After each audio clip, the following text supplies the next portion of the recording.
এই যে গাছ থেকে লেবু ছিটতেছে, কাগজি অনেক ঘেরা, শরবত বানাম, জুড়ে অনেক বড় হয়েছে।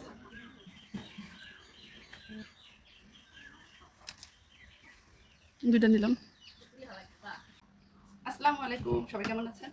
যে গরম পড়ছে, দেখলেন গাছ থেকে লেবু ছিঁড়ে নিয়ে আসলাম, এখন শরবত বানানো হইব।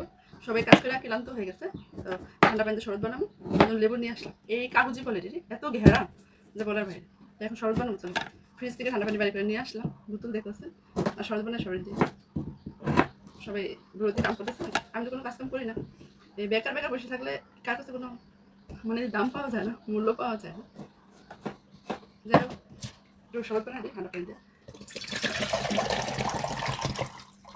চিনি দিয়ে বানাবো। বুঝতে পারছিলাম আখের গুড় আছে না, গুড় দিয়ে, গুড় শেষ হয়ে গেছে, এখন চিনিতে বানানো হবে। আর আমার ভিডিওগুলো কেমন লাগে আপনাদের মাঝে, আজকে সকাল থেকে ভিডিও শুরু করলাম। আর আমি থ্রি পিসটা নতুন বানায় পড়লাম। এই কালো কালার থ্রি পিস আমি কখনোই পড়িনি, আমার মনে হয় কালো কালার পড়লে আমার অনেক কালো কালো লাগে, এরকম লাগে। তারপরে বলবেন থ্রি পিসটা কেমন হয়েছে। কালকে পড়ছি, আর এখন তো আরে 3 জামা বানায় আনা হয়েছে, আপনাদের মাঝে শেয়ার করা হয় না, কিন্তু বানায় নিয়ে আসছি আমি। আর কালকে ফার্স্ট টাইম পড়ছি, তো আজকে আরেকটা করবো, অবশ্যই শেয়ার করবো। সম্পূর্ণ ভিডিও দেখবেন, কি স্কিপ করবেন না। আজকে সারাদিনটা কী করি, কী রান্নাবান্না করে তাই শেয়ার করবো। সেরকমভাবে বড় ভিডিও বানানো হয় না, অনেকে বড় ভিডিও দেখতে চান না, তার জন্য ছোটো ছোটো ভিডিও বানাই। তো ভিডিওগুলো কীরকম হয় অবশ্যই কমেন্টে জানাবেন। আমি সবটা বানাই নিই, পরে আসতেছি, চলো টাটা, পরে আসি।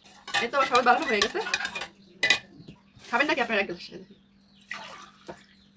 এই যে ঠান্ডা ঠান্ডা লেবু শরবত, আমাদের গাছের লেবু শরবত বানায় নিয়ে আসছে। আর অনেকে হয়তো ভাবতে পারেন আমার জামা কাপড় নাই, কিন্তু আমাদের তো অনেক জামা কাপড় আছে। হ্যাঁ, আমি যেহেতু মানে প্রবেশে ছিলাম, সব জর্জেট। আর বাংলাদেশে যত এত গরম আছে, এত গরমে তো এত জর্জেট পরা যায় না, তাই না? তার জন্য হচ্ছে সুতি, আমার থ্রি পিস কম, জর্জেট বেশি। আমার প্রচুর জামা কাপড় আছে, পুরো একটা ওয়ার্ডরোব বড় আমার জামা কাপড়, কিন্তু জর্জেট তো গরমে পরা যায় না, তার জন্য করি না। 2 জামা কাপড় দেখেন সবসময় পড়তে লেগে আমার, কিন্তু সুতি অনেকগুলো বানানো হয়েছে, এখন যেগুলো পরবো সবাই দেখবেন, ভাবেন না আমার জামা কাপড় নেই, আমার কিন্তু অনেক জামা কাপড় আছে। চলেন পরে আসি। কি খাই চকলেট? তুমি খালি গায়ে খেললি কে? দেশে এত গরম, এত গরম, একটু কিছু করলে ঘাম আইসা কি অবস্থা, দেখেন চেয়ারের অবস্থা কেন। তার জন্য আমার হচ্ছে এখন আর দেশে ভালো লাগতেছে না, এখন কথাবার্তা হইতেছে, আবার চলে যাবো। তো দেখি কী করি, আর কি করবো না করবো, যাবো কি যাবো না অবশ্যই শেয়ার করবো আপনাদের মাঝে। তো অনেকে আবার আপনারা যাইতে চাচ্ছেন, আমার মানে কীভাবে যাইতে হয় জিজ্ঞাসা করেন। আমি দেখি, এখন আমি অনেকদিন আগে গেছিলাম, তখন অন্যরকম সিস্টেম ছিল, এখন অন্যরকম সিস্টেম। তো আমি যাবো, আমি অবশ্যই যদি আমি যাই, আর যা যা প্রসেসিং করার লাগে আমি শেয়ার করবো আপনাদের মাঝে, আশা করি ভালো লাগবে। চলেন বাইরে অনেক গরম, এত কারেন্ট যায়, এত কারেন্ট যায়, অসহ্য ব্যাপারে। দুধ গরম করতেছে, গরুর দুধ, প্রতিদিন হাফ কিলো দুধ আনে গরুর দুধ। অবশ্যই আমি দুধ খাই না, গরুর দুধ আমার আব্বা ওনারা খায়, ওনাদের জন্য দুধ লুজ করা হয়েছে। প্রতিদিন মানে হাফ কেজি দুধ দেয়, তাই গরম করতেছে চুলায়। চলুন দেখতে থাকে, এখন বলক আসে, বলক আসলে আবার পড়া যায়, আমি এবার তো পারি না। এটা হলো আমাদের কিচেন রুম, দেখতেছেন এখানে রান্না বান্না করে। দেশ গ্রামে এরকমই হয়, সবকিছু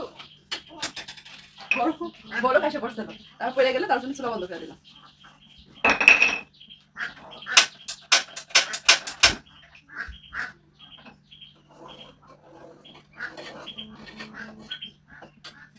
আমাদের মাটির চুলায় রান্না করা হয়, যেটা মানে জরুরি দরকার, হালকা পাতলা এই রোজ সকালের নাস্তা, মানে হচ্ছে যেরকম দুধ গরম, তরকারি গরম, এগুলো করা হয়। আর যখন অনেক জোরে বৃষ্টি আসে তখন গ্যাসের চুলায় রান্না করা হয়, মানে তো সমস্যা না, এত তো খোলা যাবো না, তার জন্য মানে আমরা মধ্যবিত্ত ফ্যামিলি যারা আছে তাদের পক্ষে তো সম্ভব হয়ে ওঠে না সবসময় গ্যাসে রান্না করা। যেহেতু এখন একটা গ্যাস সিলিন্ডার আনতে 1600 টাকা লাগে, দেখলে 1600 টাকা লাগে, তো প্রতি মাসে কি আর গ্যাস করা সম্ভব? তো এভাবে রান্না করলে 2 মাস যায়, ভালোই যায় আলহামদুলিল্লাহ। আবার যখন বৃষ্টি আসে তখন এখানেই রান্না করা হয়। আর এখন তো মাটির চুলা রান্না করে, মাটির চুলা কিন্তু অন্য মজা হয় রান্না বান্না, তাই কার এরকম লাগে জানি না, আমার খুব ভালো লাগে। চলো পরে আসলে দুধ গরম হোক, পরে আসি।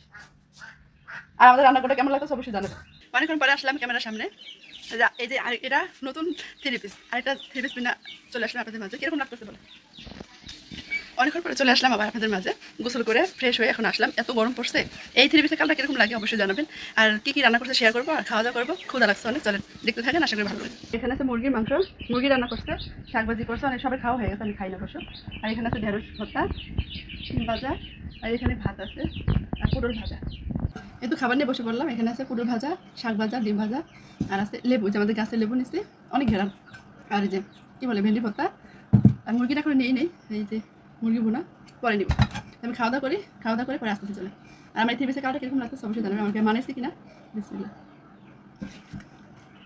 মিষ্টি কুমড়া আর লাউ শাক, এটা মিক্স শাক। আর আমার ড্রেসটা কেমন লাগতো অবশ্যই জানাবেন। সবাই ভালো থাকেন, পরে আমার খাওয়া দাওয়া শেষ হোক, পরে আসি, টাটা। হ্যালো সবাইকে, খাওয়া দাওয়ার পর আর আসা হয় না, কারেন্ট চলে গেছে, জানি না কখন আসবার। এখন আকাশের অবস্থা এত খারাপ যা বলার বাইরে। চলুন দেখে কি অবস্থা, একবারে কালবৈশাখী ঝড়, বৃষ্টি আসবে, আর এত গরম পড়ছে, আর আকাশে কেমন ডাকতে আছে দেখছে, আবহাওয়া অনেক খারাপ। এখন আকাশে এই সাইডে এত ক্লিয়ার আছে না, দেখ এত অন্ধকার হয়ে আসছে, আর হাসে কত কত করতে থাকে, আর গাছে অনেক পেয়ারা ধরছে।